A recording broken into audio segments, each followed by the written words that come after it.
बच्चों, let's read the question. The question says directions in the following question. A statement of assertion is followed by a statement of reason. Mark the correct choice as option 1. Both assertion and reason are true, and reason is the correct explanation of assertion. Option 2. Both assertion and reason are true, but reason is not a correct explanation of assertion. Option 3. Assertion is true, but reason is false. Option 4. Assertion is false, but reason is true. Assertion: reproduction is synonymous with the growth in unicellular organisms. Reason: amoeba reproduce via binary fission. Therefore, a single parent cell produces two daughter cells, resulting in increase in its population. Assertion statement में कहा गया है कि reproduction and growth synonymous है इन unicellular organisms, and इसका reason बताया गया है कि जो अमीबा होता है वो बाइनरी फिजन के थ्रू रिप्रोड्यूस करता है, जिससे कि एक पेरेंट सेल दो डॉटर सेल्स को प्रोड्यूस करता है, which results in increase in population. तो इस क्वेश्चन में अगर हम बात करें की कॉन्सेप्ट की, तो इन दिस क्वेश्चन हमारा की कॉन्सेप्ट क्या है? It is characteristics of living beings. Characteristics of living beings. तो लिविंग बींग्स के जो कॉमन कैरेक्टरिस्टिक्स हैं वो क्या क्या हैं? These are metabolism, reproduction, growth, etcetera. अगर हम बात करें ग्रोथ की, तो जो ग्रोथ है, growth is not a defining feature of living organisms. Not a defining feature of living organisms. अब ऐसा क्यों? बिकॉज जो ग्रोथ है ये हम living organisms and non living things दोनों में ही ऑब्जर्व कर सकते हैं. कैसे? बिकॉज ग्रोथ के जो ट्विन कैरेक्टर्स हैं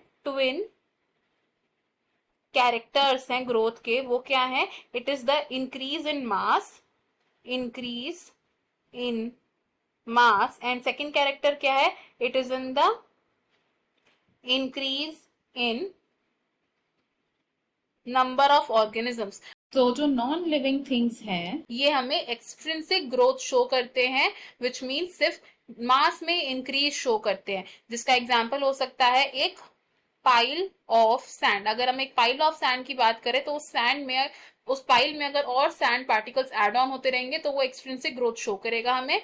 एंड अब बात करते हैं यूनिसेलुलर और मल्टी सेलुलर ऑर्गेनिजम्स के ग्रोथ की. तो जो लिविंग ऑर्गेनिजम्स हैं ये कैसे ग्रो करते हैं? By cell division. Cell division के through both multicellular and unicellular organisms. अब मल्टीसेल्युलर ऑर्गेनिजम्स की अगर हम बात करें तो मल्टीसेल्युलर ऑर्गेनिजम्स जैसे कि प्लांट्स के कुछ टिश्यूज में सेल डिवीजन होती है to replace the existing tissues, to replace the existing cells. और अगर बात करें यूनिसेलुलर ऑर्गेनिज्म की, तो यूनिसेलुलर ऑर्गेनिजम्स कैसे ग्रो करते हैं? By cell division. तो एक यूनिसेलुलर ऑर्गेनिज्म का एक एग्जांपल लेते हैं विच इज अमीबा. अब जो अमीबा है ये रिप्रोड्यूस कैसे करता है? इट रिप्रोड्यूसेस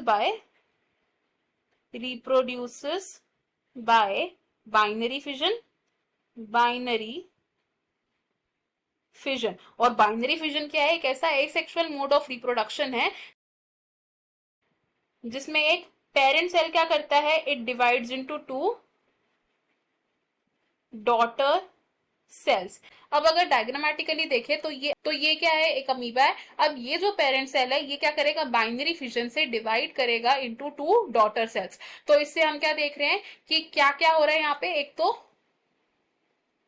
रिप्रोडक्शन हो रही है, एंड सेकेंड चीज हम क्या ऑब्जर्व कर रहे हैं कि जो नंबर है ऑर्गेनिजम्स का वो इंक्रीज कर रहा है. यानी कि हम क्या बोल सकते हैं कि इसकी क्या हुई है? ग्रोथ हुई है. तो इस वजह से हम क्या बोल सकते हैं कि जो यूनिसेल्युलर ऑर्गेनिजम्स हैं, इन यूनिसेल्युलर ऑर्गेनिजम्स में जो रिप्रोडक्शन है एंड ग्रोथ है, ये दोनों क्या है?